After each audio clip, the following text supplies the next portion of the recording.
Қыз ұрлау деген спектакль біз қайтқанша, біз Мәскеуден театрдан училищені бітіріп қайтқанша шыққан еді. Ол Әжмағыл қарт болып ойнай, өзінің нешік үйленуін, нешік қатынны, нешік қызны алып ұрлап кетуін сөйлейді. 70 шақырымны, 80 шақырым deyip арттыра, оның атқа отырып, шарт етті мылтық білен келіп кірдімде майдан ортасына шарт деп бір мәртебе аттым дей, онда әллерін сөйлей бір заман Әжмағыл деген тауыш ешті. Уже қашты пысты, қаршыға келе екен. Дедбусик, келелі, кемәріңіз әлі. Дедбусик, тоққалы, айда приступқа айдың, приступ. Зәңгәршәлдә героинаның абысын, ағасын ойнай.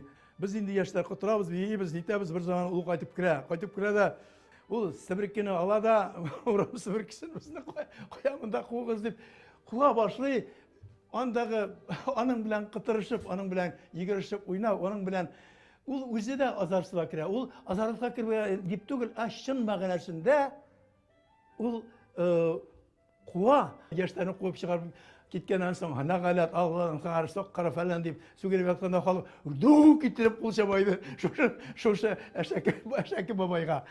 Арақтар, қолың шерген мәлі. Аққына ашымлығы, қолың шерген нәрсе. Иплет тартсаң болмаймын. Бар, юғал көзімнен бәт-бәқіт нәрсе. Мәскеуде өткен тантаналы, данлықлы декада біз қатынаштық, 5 спектакльда массовкада қатынаштық. Шоның бірсі Шошы Нәжип Айнүлін ойнаған, ханны ойнаған Хожаны Сырттен. Ол ханда, міне, бұл бабайлар нендей болды да, хан нендей, шындай бахатыр, ақсақ темірні изображать бетінде ойнай. Ол шыннан да, аңа қарап сұқланасың, шыннан да шындай бұл қоян келген шындай дәшәт, шындай құтышқыш, күш. Анда бүтін дүнияны селкетіп, ярты дүнияны яулап алған бабай богатыр екенлігін көресің, шанарсың. Шул вақытта нендейдір юморы, Хожаны Сырттен комедия болып, бұл өтен рөллер бітін күлдіре тұрған, бұл күлдірмеске тиеш кебек. Ләкин барбір шушында да нендейдір юмор табайды.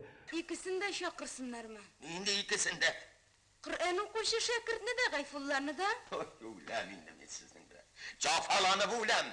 Sen şu gayfulla bilen Kur'an'ın koşu şakırt ikisi birle basayın de. Var deyip. Yarar hazır. Ул татар театрында татар тілін ең ұста, ең ашық, ең логично сөйлеуші актер. Аның мына тіге заманнардағы жазған, тіге магнитофон лентына қалған шатыртап жазған, шатыртып тасмаларда да аның шалт етіп, ашық таушы, ялт етіп іштілі. Шул қадары ол басымны дұрыс ясый, логика, диксиясы, таушы, искит, ғажайып кіші. Менә шушлай сөйләргә кирәк икән дип уйларга тиеш актер булган кеше. Вәли кияүдә китте дисең бә? Gitti. Хабиб Рахман да ма? Gitti. Гafифә Фәкиһә? Onlar da gittiler. Нишләтим булам, ә? Нишләтим? Як, моны болай гына калдырырга ярамый. Хәзер барам да якаларыннан тотып, сирәп алып кайтам. Ақылдан шаштырасыз бітсіз мені. Ленинні да ойнаған мылтықлы кіші де, Городничий да, Гогольның Городничийні да ойнаған, онары Меркуция, Ромео и Джульетта да ойнаған. Ол 60-ші жылларда театрның директоры да, сәнға жетекшісі болды. Заманында педагог та, режиссер да болған, спектакльлерді қойған. Яқтырда həmin Жылытмай деген Островскийның пьесасын қойғаны біздің театрда барған.